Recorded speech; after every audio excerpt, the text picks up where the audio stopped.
ഈ വർഷം നടനായും താരമായും ഗംഭീര തിരിച്ചുവരവാണ് മോഹൻലാൽ നടത്തിയത്.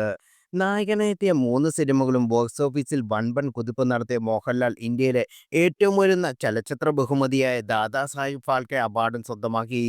എന്നാൽ വൻ വിജയത്തിനൊപ്പം ചർച്ചയാകുന്ന മറ്റൊരു കാര്യമുണ്ട്. 2 ദിവസത്തിനു മുമ്പെത്തിയ പ്രദർശനത്തിനെത്തിയ മോഹൻലാലിന്റെ പാൻ ഇന്ത്യൻ ചിത്രം വൃഷഭ ബോക്സ് ഓഫീസിൽ തകർന്നടിഞ്ഞിരിക്കുകയാണ്. തെലുങ്കിലൊരുക്കിയ ഈ ചിത്രം ആദ്യ ദിനം ഇതുവരെ 1 കോടി പോലും കളക്ഷൻ നേടിയിട്ടില്ലെന്നാണ് പറയുന്നത്.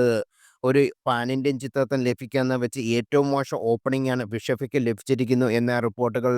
ഇതോടെ മോഹൻലാലിന്റെ കാര്യത്തിലും മറ്റൊരു സാമ്യതയും ചർച്ചയാക്കുകയാണ്.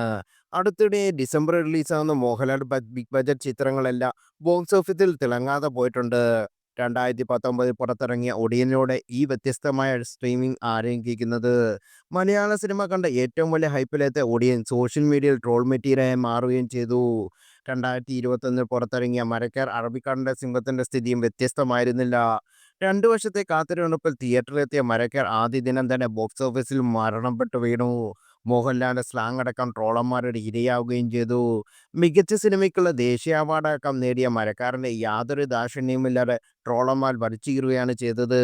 മരക്കാർ പുറത്തിറങ്ങിയതിന്റെ 3-ാം വാർഷികത്തിൽ മോഹൻലാൽ ഒരിക്കൽ കൂടി ബോക്സ് ഓഫീസിൽ വെല്ലുവിളിയായുമെത്തി. സംവിധായകനും നായകനും മോഹൻലാൽ വേഷമിട്ട ബാറോസ് ഇൻഡസ്ട്രി ഡിസാസ്റ്ററായി മാറുകയും ചെയ്തു. ഈ സിനിമയെ വലിച്ചീറാൻ ട്രോളന്മാർ മടി കാണിച്ചില്ല. 150 കോടി ബജറ്റിലെത്തിയ ചിത്രം ആകെ നേടിയത് 15 കോടി മാത്രമായിരുന്നു. ഇപ്പോഴത്തെ ഡിസംബറിൽ ബിഗ് ബഡ്ജറ്റ് കോംബോയിലേക്ക് വിഷഫയും എത്തിയിരിക്കുകയാണ്. നന്ദകിഷോർ സംവിധാനം ചെയ്ത ചിത്രത്തിൽ ആരാധകർക്ക് പോലും പ്രതീക്ഷയുണ്ടായിരുന്നില്ല. ആരാധകരുടെ പ്രതീക്ഷയില്ലായ്മ വിഷഫ ആദ്യാവസാനം കാത്തുസൂക്ഷിക്കുന്നുണ്ട്. 2022 അനൗൺസ്മെന്റ് ചെയ്ത ചിത്രം ഈ വർഷമാണ് ഷൂട്ട് പൂർത്തിയാക്കിയത്.